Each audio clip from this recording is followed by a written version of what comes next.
आप सभी का स्वागत है Hariom physics and math classes में।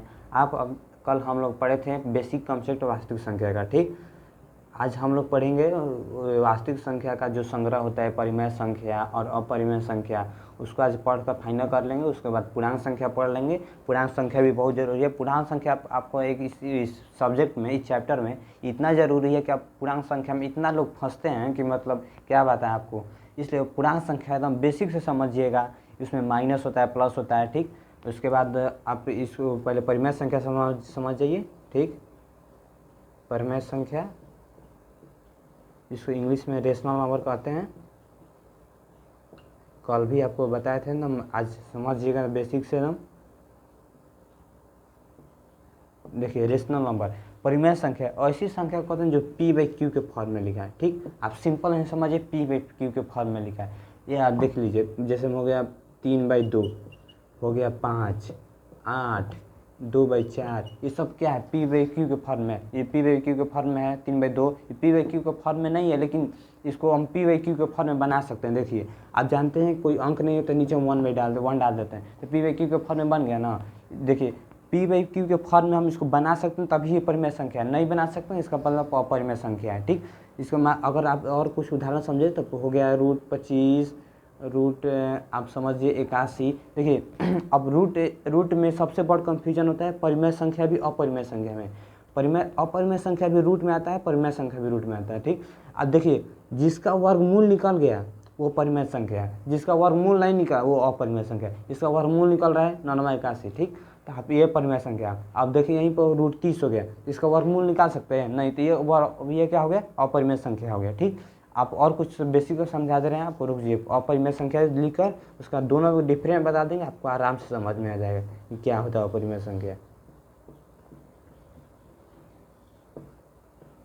देखिए, अपरिमेय संख्या मतलब जो p/q के फॉर्म में ना लिखा है, बस p/q के फॉर्म में ना लिखा है। यहाँ एक चीज़ और समझिएगा, जो p/q हो ना, वो p/q के जो हो वो q बराबर 0 नहीं होना चाहिए। मतलब देखिए, यहाँ 5 हम लिखे हैं ना, तो 1 लिख सकते हैं, लेकिन यहाँ अगर 0 लिख दें तो 0 नहीं होगा, परिमेय संख्या नहीं होगा। 5/0 लिख दिए, इसका मतलब ये परिमेय संख्या नहीं हुआ।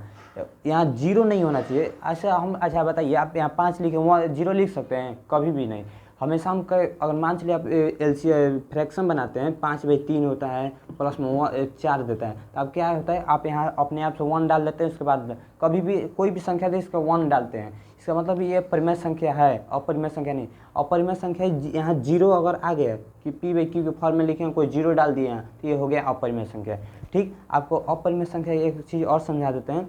देखिए, अपरिमेय संख्या असलियत में केवल रूट में ही आता है, बस रूट में मान चले 30 हो गया, 40 हो गया, ऐसे ही आपको बहुत अपरिमेय संख्या ऐसा ही रूट में आएगा।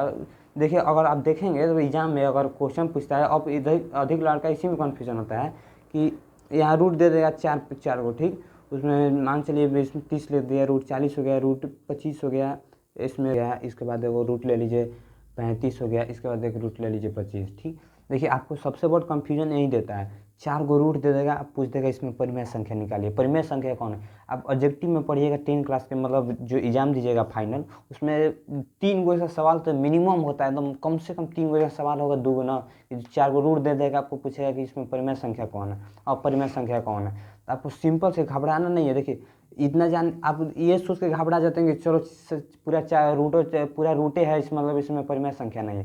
देखिए, परिमेय संख्या निकालने सीखिए पहले। देखिए, √30 का वर्गमूल निकालिए। √30 का वर्गमूल निकल रहा है, नहीं निकल रहा है, मतलब रूट हम निकालेंगे, इसका 2 2 4 हो गया, मतलब रूट देखिए 30 का वर्गमूल निकालना आप जानते ही हैं, 2 हो गया, 15 हो गया, ठीक, 5 हो गया, 3 हो गया। ठीक, इसका वर्गमूल निकालिए, निकल रहा है, कॉमन हो रहा है, नंबर नहीं हो रहा है। अब √40 का निकालिए, 40 का भी नहीं निकलेगा। लेकिन 35 का निकालिए, 35 का भी नहीं निकलेगा। देखिए 35 का भी निकाल के देखिए, नहीं निकलेगा। ठीक, लेकिन √25 का निकालिए, 5 निकल जाएगा। इसमें सबसे सिंपल यही है कि ये हो गया आपका परिमेय संख्या। जिसका वर्ग निकल गया वो बस परिमेय संख्या है, जिसका वर्ग नहीं निकला वो अपरिमेय संख्या है। इतना आप सिंपल में समझ जाइए बस। जिसको p/q के फॉर्म में लिख सकते हैं वो परिमेय संख्या हो गया, जिसको हम 1 भी डाल सकते हैं, जो जैसे जिसका वर्गमूल निकल गया वो परिमेय संख्या होगा, जिसका वर्गमूल नहीं निकला वो अपरिमेय संख्या, और जो रूट में आ गया वो अपरिमेय संख्या होता ही है। ठीक, आपको इतना समझ जाना चाहिए। ठीक, अब चलिए परिभाषा लिए समझ लेते हैं। ठीक, परिमेय संख्या का आप परिमेय संख्या की परिभाषा लिख लीजिए, आराम से आपको समझ में आ जाएगा। ठीक, वैसी संख्या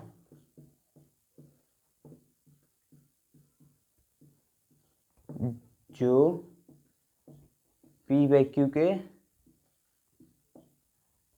के फॉर्म में लिखा सके, आपसे जो पी बाई क्यू के रूप में लिखा सके, आप तो ऐसे भी समझ लीजिएगा, रूप में लिखा सके उसे हम परिभाषा संख्या कहते हैं। सिंपल सी परिभाषा है इसका। बस ये खाली जानते हैं पी बाई क्यू एगो नाम के लिए, बस पी बाई क्यू का और इसका और आप और जोड़ना चाहते हैं पी बाई क्यू के फॉर्म में लिखा सके, और यहाँ लिख दीजिएगा Q is not equal zero. Q zero बराबर नहीं होना चाहिए, सिंपल सी बात है।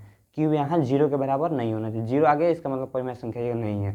यहाँ बताइए कि आपको कि यहाँ अगर जीरो हो गया है तो इसका मतलब परिमेय संख्या ये नहीं है, ये अपरिमेय संख्या में डूब जाएगा। ठीक, आप जो ऐसी संख्या जो पी बाई क्यू के फॉर्म में लिखा सके और क्यू इज नॉट जीरो, बस परिमेय संख्या हो गया।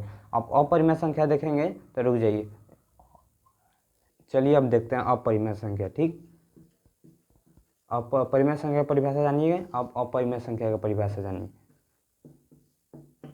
वैसी संख्या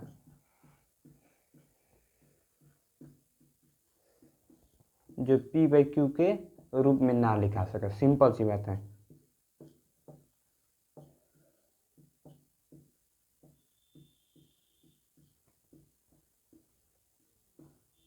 उसे हम अपरिमेय संख्या। अगर आप इसका एग्जाम्पल डालना चाहते हैं तो √20 डाल दीजिएगा, ठीक, √10 डाल दीजिएगा, √8 डाल दीजिएगा, √8 डाल दीजिएगा, नहीं √8 तो शायद हो जाएगा, ठीक है, क्योंकि अगर घनमूल निकालते हैं तो 2 का घनमूल हो जाएगा 8, इसलिए √8 नहीं होगा, √12 लिख दीजिएगा, ये भी नहीं होगा।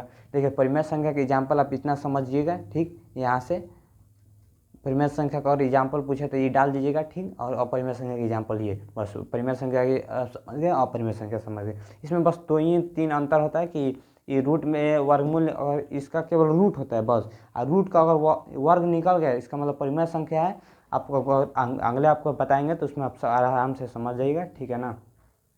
अब चालू करेंगे पूर्णांक संख्या। देखिए पूर्णांक संख्या ऐसी, इसमें मतलब ये जो चैप्टर है इसमें ये एकदम इतना बेसिक है कि आप इसको नहीं समझिएगा तो फेल हो जाएगा, समझिए। पूर्णांक आपको एकदम एकदम आसान से समझना, एकदम सिंपल है, एकदम आराम से समझिएगा। इसको हम कहते हैं integer number. Integer number English में बोलते हैं, ठीक। ये पूर्णांक संख्या है। पूर्णांक संख्या में क्या होता है, माइनस होता है, धनात्मक होता है, ऋणात्मक होता है। ऋणात्मक मतलब आप समझते हैं खुद, जो माइनस हो गया वो ऋणात्मक हो गया, जो धनात्मक हो गया वो प्लस हो गया, ठीक। इसमें दोनों आता है, ऋणात्मक भी आता है, धनात्मक भी आता है। देखिए इसमें चालू क्या होता है, माइनस से चालू होगा, माइनस हो गया, -2 हो गया, -1 हो गया, 0 हो गया, 1 2 3 4, बस ऐसा ही हो गया। पूर्णांक यही नंबर है, बस माइनस से चालू होगा, धनात्मक तक जाएगा, ऋणात्मक से चालू होगा, धनात्मक तक जाएगा, मतलब पूर्णांक संख्या है। इसका परिभाषा को जानेंगे तो देखिए आपको एकदम सिंपल में परिभाषा लिख दे रहे हैं। वैसी संख्या जो ऋणात्मक से चालू होता हो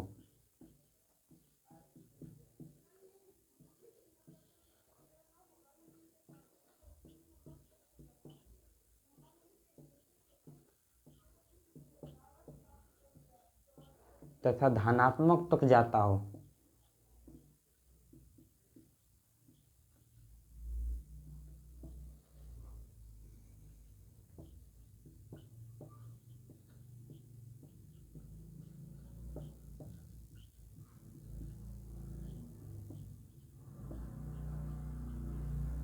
ऐसी संख्या जो ऋणात्मक से चालू होता है और धनात्मक तक जाता है वो संपूर्णांक संख्या समझिएगा कि -5 हो गया, -4 तक हो गया, -3 हो गया, -2 हो गया, -1 0 1 2 अनंत तक जाए, कोई इसका अंत नहीं हो।